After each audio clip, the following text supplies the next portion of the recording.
Oh, hello. This is Tak Chung from Walk with Tak. If by the end of this video you find it to be useful, please subscribe to my YouTube channel. I have worked in different restaurants during my college year. My main job is bartending. However, unexpectedly, during a 6-week period, I was working in the kitchen as a cook. It was a memorable time, and I have learned a lot during this period, and I used many of what I have learned throughout the years. However, it was not until my retirement from teaching I started to incorporate many of these lessons into my everyday cooking. Based on what I learned in the commercial kitchen, I have incorporated into my home cooking, and it turned to be very useful. It has made my cooking not only more efficient, but it is more fun. In this video, I would like to share this system with you. Using this system, I continue getting better in my cooking. Now I cook 7 days a week and 52 weeks a year. I never tire of cooking and eating the food that I made. For many years, I used to think cooking is a chore. I don't think I'm unusual, but however, I don't look at it this way anymore. If you feel this way, you might find this cooking system work for you as well. Now every day, I appreciate what I have learned during this period. I still remember the very first day I started, and I remember I meet the cook for the first time, and he said to me, it is not difficult at all, but remember, you need to do it well, because if you don't, I'm going to yell at you. Of course, he spoke to me in Chinese. He is a rather fatherly figure, relatively stern, but he actually is a really nice person. The first thing he said to me is that food must taste good. And the first thing you need to do is that when you cook, you need to always think about how it will be taste to you.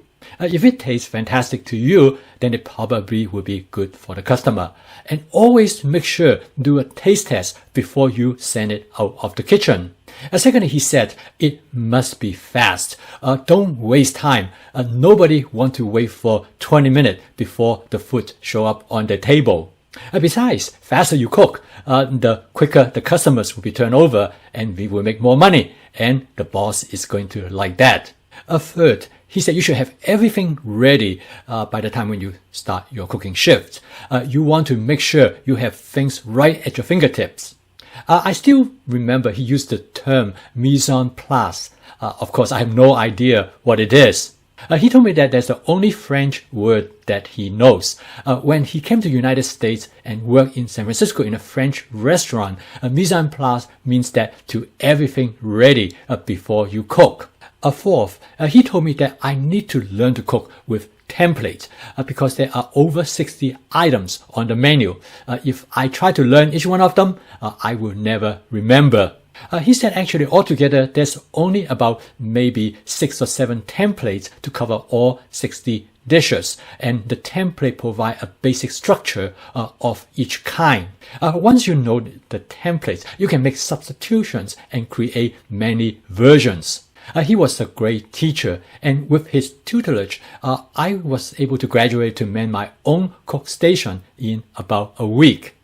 He then said to me, good luck. He packed his bag and he went on an extended vacation. I struggled a little bit in the first few days, but I pretty much catch up by the time of the end of the week. I make about 50 to 60 dishes during each of my cooking shifts. The customer seems to like my cooking well enough because nobody sent any food back to the kitchen. By the end of the 6 weeks, I went back to my bartender job, and he came back and he was very pleased of what I have done. This was a great experience, and I did not think about it too much since then. Until about 10 years ago, I struggled of cooking regularly in my own kitchen. I start to think about the lesson that I have learned from him. The first thing I start to pay attention to is the flavor of my food. Do I really like it? I thought back to what he said to me. If you don't like your food, how do you expect the customer going to like it? And then I realized that he is right. In order for me to continue to keep cooking, I must enjoy the food that I cook. Since then, I am constantly to make improvement to the flavor of my food. I have become what is known as a flavor chaser. The second lesson I learned from cooking in the kitchen from the cook is the concept of flow, how you make cooking as easy as possible, that each action flow from one to the other.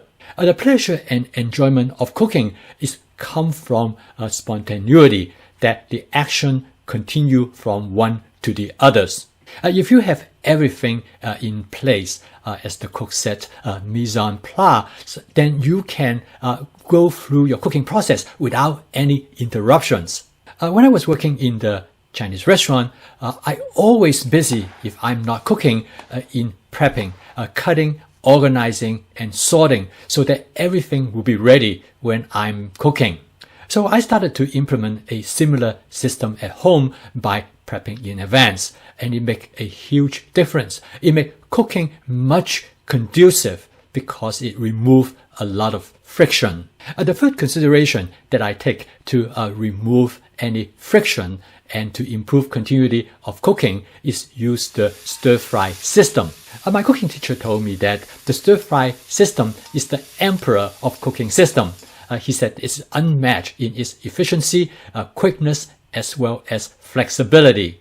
With its quickness, I was able to cook a lot of dishes over this period. I, on average, cook about maybe 50 dishes a night. This is also true when I'm cooking at home. As they said, practice makes perfect. Now I cook about 2 to 3 dishes every night, 7 days a week. I never seem to get tired of it because stir-fry is a dynamic process. I constantly find new ways to make improvements. The fourth aspect that I have learned from during these days when I'm cooking in that Chinese restaurant is the practice of template-based cooking. During this period, when I was cooking in that Chinese restaurant, I was able to make 60 different items that are on the menu.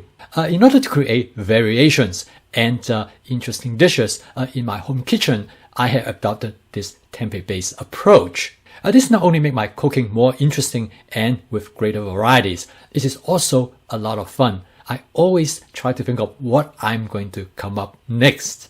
So let me quickly give you a summary of the take-home message of what I learned from my experience in working in the kitchen of that Chinese restaurant. First is flavor. I must make my food taste good, and I also need to continue to improve the flavor. Second is prepping in advance. Now I try my best to have all my ingredients prepped ahead of time. So when I come to cook in the evening, I can maintain the flow of my cooking. Second is stir fry. I continue to improve my techniques in stir fry, in managing my wok, so that I can cook 3 dishes in the evening in less than 20 minutes. Number 4 is template-based cooking. I continue to establish more templates that I can use, and I learn how to combine templates to create variations and diversity. So this cooking system has 4 attributes. The first is flavor. Second is advanced prepping. Third is stir fry. And fourth is template-based cooking. So I give it the acronym FAST, which fast. There's no end to the fast cooking system. I continue to improve. The most importantly is that I am now eating healthier and more delicious food. Now I cook every day. It's never as a chore as it used to be, because each time when I cook, it is a discovery and exploration process. Many people have told me that they want to eat healthier and eat better by knowing what they put into their body. If you are one of those individuals, I think this cooking system is for you. From many people whom I talk to, they are tired of eating unhealthy foods by eating fast and processed food. They really want to eat better food, but they don't know how to make it themselves. And my goal is to use this YouTube channel to help as many people as I could. I hope you find this video useful. Please click the like button if that is the case, because that will help me to extend the visibility of my YouTube channel and to reach a broader audience. Thank you for watching.